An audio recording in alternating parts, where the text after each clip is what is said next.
2016 ഒക്ടോബറിലായിരുന്നു ഖനന അഴിമതി കേസിൽ യെദ്യൂരപ്പയടക്കമുള്ള 12 പ്രതികളെ കർണാടക ഹൈക്കോടതി കുറ്റവിമുക്തരാക്കിയത്. വിധിക്കെതിരെ സുപ്രീംകോടതിയിൽ അപ്പീൽ പോകാൻ തീരുമാനിച്ചിരിക്കുകയാണ് 5 മാസത്തിനുശേഷം സിദ്ധരാമയ്യ സർക്കാർ.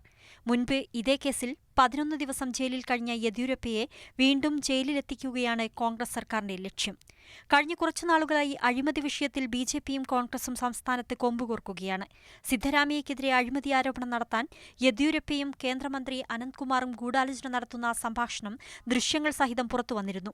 സംസ്ഥാനത്തു നടന്ന ആദായനികുതി വകുപ്പ് റെയ്ഡിൽ പിടിച്ചെടുത്ത കോൺഗ്രസ് എംഎൽഎയുടെ ഡയറിയിൽ സിദ്ധരാമയ്യ അഴിമതിപ്പണം കൈപ്പറ്റിയതിന് തെളിവുണ്ടെന്ന് യെദ്യൂരപ്പ ആരോപിക്കുകയും ചെയ്തിരുന്നു.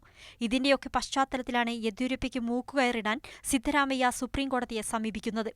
2018 ഏപ്രിൽ മാസം നടക്കാൻ പോകുന്ന കർണാടക നിയമസഭാ തെരഞ്ഞെടുപ്പ് മുന്നിൽ കണ്ടുകൂടിയാണ് ബിജെപിയുടെ മുഖ്യമന്ത്രി സ്ഥാനാർത്ഥിയായി നേരത്തെ തന്നെ ഉയർത്തിക്കാണിക്കപ്പെട്ട യെദ്യൂരപ്പയ്ക്കെതിരെയുള്ള കോൺഗ്രസിന്റെ കരുനീക്കം. മാതൃഭൂമി ന്യൂസ്, ബംഗളൂരു.